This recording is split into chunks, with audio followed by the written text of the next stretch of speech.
चलिए अब हम विद्यार्थियों की सुविधा के लिए जो बीए स्नातक के हिंदी भाषा के जो विद्यार्थी हैं उनके लिए राष्ट्रीय शिक्षा नीति 2020 के अनुरूप जो अब नया पाठ्यक्रम बना है, ये अलग अलग सत्रों में होता है वर्षों की अपेक्षा। तो ये तीसरे सत्र की बात हो रही है और इसमें विषय है हिंदी गद्य। तो इसमें देखते हैं हम क्या क्या है। पहले बात तो देखते हैं इसमें कितनी इकाइयाँ हैं। तो ये इसमें जो है, इसमें देखिए आप 8 इकाइयाँ इसमें हैं। और पहली, अभी इसके बाद इन इकाइयों को जरा थोड़ा संक्षिप्त में देखते हैं।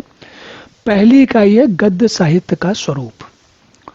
तो इसमें हम गद्य साहित्य की विधाएं और वैशिष्ट, उसकी वैशिष्ट का मतलब है विशेषताएं, उसकी क्या क्या खासियत थी, क्या उसमें क्या गुण थे उसके, उनके बारे में पढ़ेंगे।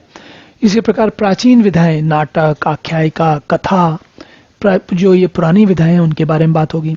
आधुनिक विधाएं जैसे कहानी, उपन्यास, लघु कथा, आत्मकथा, आलोचना, निबंध, ये सब नई हैं, आज के ज़माने की हैं। इसी प्रकार माध्यम लेखन के साथ उपजी नवीन विधाएं, रिपोर्टाज।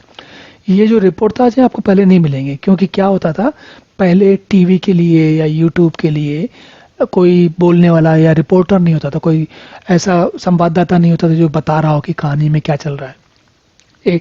ये जब से टीवी आया, और टीवी, रेडियो का तो फिर भी कम प्रभाव, लेकिन विशेषकर टीवी का, दूरदर्शन का 1965 में दूरदर्शन भारत में 1967 में आरंभ हुआ था। और समय बढ़ते बढ़ते आज के समय में पिछले करीब 40 सालों से तो इसका बहुत अधिक प्रभाव हुआ है। तो इस जो टेलीविज़न के लिए, दूरदर्शन के लिए जो लोग बोलते हैं, रिपोर्ट देते हैं, बताते हैं कि कहाँ क्या चल रहा है, रेडियो रूपक, पटकथा, संवाद, ब्लॉग लेखन, संपादकीय, ये सब चीज़ें जो हैं आज के समय की चीज़ें हैं। जैसे पटकथा, पहले फिल्में बनती नहीं थी तो पटकथा होती नहीं थी, पटकथाएं होती हैं। पटकथा का मतलब होता है, देखिए पटकथा संवाद, संवाद का मतलब होता है लोग बाग आपस में कैसे बोलेंगे, क्या उनके वाक्य होंगे, बोलने वाले वाक्य क्या होंगे। पटकथा मतलब कहानी क्या चल रही है। इसी प्रकार संवाद में कैसे बोलेंगे। और ब्लॉग में, आप आज के समय के लोग हैं, आप जानते हैं ब्लॉग क्या चीज़ होती है, जिसमें एक कोई वेबसाइट पर कोई व्यक्ति अपनी किसी विषय विशेष के बारे में लिखता है। लेखन, संपादकीय, इन सब के बारे में पहली इकाई में हम पढ़ेंगे। तो ये समझिए एक तरीके से भूमिका है, यहाँ पर आरंभ होता है। अब दूसरी इकाई में देखते हैं, इसमें हिंदी गद्य की निम्न महत्वपूर्ण विधाओं के ऐतिहासिक विकास का संक्षिप्त परिचय दिया जाता है। तो ये विधाएं जैसे कहानी, उपन्यास, नाटक, एकांकी, आलोचना, निबंध, संस्मरण, यात्रा संस्मरण, रेखा चित्र, डायरी, रिपोर्टाज, आत्मकथा, जीवनी, व्यंग, इन सब के बारे में उनको कैसे इतिहास, उनका इतिहास क्या है, कैसे ये आरंभ हुए, कैसे ये बदले, कैसे समय बदला और कैसे लोगों की बात हुई। जैसे देखिए उदाहरण समझिए, नाटक, उसमें कई अंक हो सकते हैं, अगर एक ही अंक है तो एकांकी। इसी प्रकार जब लोगों ने लिखी, कहानी लिखी, उपन्यास लिखे, लेख लिखे, तो कई लोगों ने उन पे आलोचना लिखी। आलोचना लिखी मतलब उसके बारे में समीक्षा की, उन्होंने बताया कि इन्होंने कैसा शब्द अच्छे लिखे, नहीं लिखे, कहानी अच्छी बनी, नहीं बनी, वगैरह वगैरह।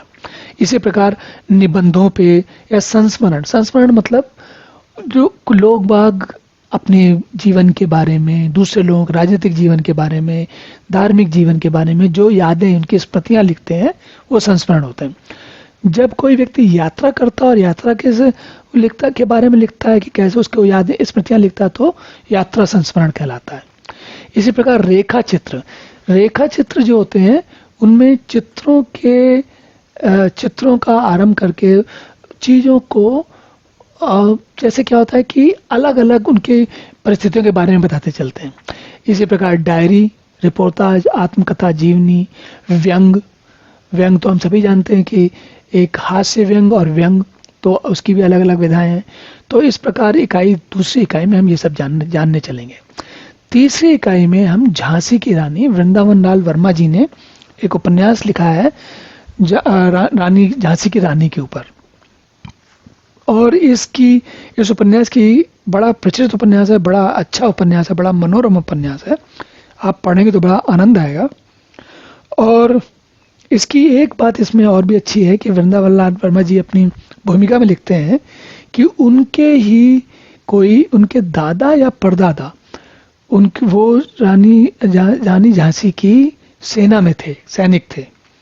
तो उनको विशेष लगाव था और उन्होंने, वृंदावन लाल वर्मा जी ने खाली झांसी की रानी पर नहीं लिखा, उन्होंने कई पुस्तकें ऐसे उपन्यास लिखे हैं। ऐतिहासिक उपन्यास लिखने के मैं समझता हूँ वृंदावन लाल वर्मा जी से अच्छा कोई लेखक मिलना मुश्किल है, बहुत ही अच्छा लिखते हैं ये। तो तीसरी इकाई में हम इनका उपन्यास पढ़ेंगे। चौथी इकाई में देखिए कौन कौन लोग आ रहे हैं। सबसे पहले तो है प्रेमचंद। और प्रेमचंद की कोई भी कहानी पढ़ने के बाद ही आपको अनुभव होने लगेगा कि क्यों कहलाते हैं प्रेमचंद हिंदी साहित्य सम्राट। इनकी प्रेमचंद की कहानियां मनुष्य के जो मनोभावों को बहुत अच्छी तरीके से उकेरती हैं। आपको लगेगा आप कहानी में खो जाते हैं, आपको ऐसा लगने लगता है कि कहानी जो कुछ भी चल रहा है आप उसमें बिल्कुल उसी का आनंद उसमें डूबते उतराते हैं। अगर पात्र को कष्ट हो रहा तो आपको भी कष्ट होता है, अगर पात्र आनंद में है तो आप भी आनंद में होते हैं। तो ये तो प्रेमचंद है।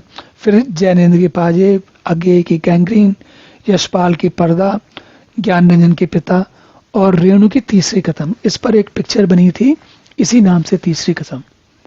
तो ये राज कपूर जी ने पिक्चर बनाई थी, लगभग 1960 या 60 के दशक में बनी थी। एक काली सफेद पिक्चर थी। इस पिक्चर को देखेंगे तो आपको अगर कहीं यूट्यूब वगैरह में मिल जाए तो आप पिक्चर भी देख सकते हैं। इस उपन्यास को, इस कहानी को पढ़ के और इसको पिक्चर को देखने के बाद आपको समझ में आएगा कि रेणु ने कैसे जीवन को देखा है। चलिए अब अगली इकाई पे चलते हैं। अगली इकाई है हिंदी नाटक व एवं एकांकी की। तो हमने बात की थी। अब देखिए इसमें ध्रुव स्वामिनी जो है ये एक नाटक है और एकांकी है दीपदान डॉक्टर राम कुमार वर्मा की और लक्ष्मी का स्वागत है उपेंद्र नाथ अस की। चलिए अब अगली इकाई पे चलते हैं, निबंध। छठी इकाई है निबंध। इसमें भारतेंदु हरिश्चंद्र के निबंध, आचार्य हजारी प्रसाद द्विवेदी के निबंध, रामचंद्र शुक्ल के निबंध, कुबेरनाथ राय के, डॉक्टर विद्यानिवास मिश्र के, ये सब लोग 20वीं शताब्दी के आरंभ में, ये भारतेंदु तो खैर 19वीं शताब्दी के हैं, लेकिन हजारी प्रसाद द्विवेदी जी, रामचंद्र शुक्ल जी, कुबेरनाथ राय मुझे याद नहीं है, लेकिन ये सभी लोग जो है आधुनिक हिंदी के लोग हैं। तो ये निबंध जो है, देखिए ध्यान दीजिए, इसके सारे लोग जो हैं वो आधुनिक हिंदी वाले हैं। पुराने समय में आपको कहीं हिंदी नहीं मिलेगी। असल में नाटक, एकांकी, ये सब सारा का सारा गद्य साहित्य आधुनिक में आता है। चलिए अब आगे देखते हैं अन्य विधाएं। 7वीं इकाई में रेखा चित्र गिल्लू महादेवी वर्मा, संस्मरण, जीवनी अंश, ये आवारा मसीहा जी विष्णु प्रभाकर जी ने लिखी है और इन्होंने ये उनकी शरद चंद्र चट्टोपाध्याय की जीवनी है। एक तरीके से बहुत ही अच्छी लिखी है, बहुत ही आनंददायक किताब है, पढ़ने में बिल्कुल आनंद आ जाता है। और इसको पढ़ेंगे आप तो आपको ऐसा लगेगा कि आप शरद चंद्र के साथ जीवन बिता रहे हैं। और इसके बाद हम वणेश्वरनाथ रेणु का रिपोर्टाज, हरिशंकर परसाई, बहुत ही उम्दा, बहुत ही उत्कृष्ट व्यंग्यकार हैं हरिशंकर परसाई जी। इनकी पुस्तकें, इनके व्यंग्य पढ़ने के बाद एक ये और एक दूसरे और भी कई व्यंग्यकार हैं। चलिए अभी तो पहले आपके अपनी जो इकाई के हैं उन्हीं को पढ़िए आप पहले। और लेकिन इनके व्यंग्य को पढ़ने के बाद आप लगभग समझ लिए तो 60 से 80-85 के दशक में पहुंच जाते हैं। उस समय के काल में इन्होंने लिखा है व्यंग 60 से 85 के बीच में। अब हम 8वीं इकाई पे पहुंचते हैं। ये है यात्रा वृतांत। राहुल सांकृत्यायन जी जो हैं गजब के यायावर थे, ये पता नहीं कहाँ कहाँ घूमे हैं। तो इनके यात्रा वृतांत तो आपको मतलब बिल्कुल नायाब है। और सबसे ज़्यादा यात्रा वृतांत संभवतः इन्होंने ही लिखे हैं। एक ही व्यक्ति ने सबसे अधिक किसी ने यात्रा वृतांत लिखे हैं तो राहुल सांकृत्यायन जी ही हैं।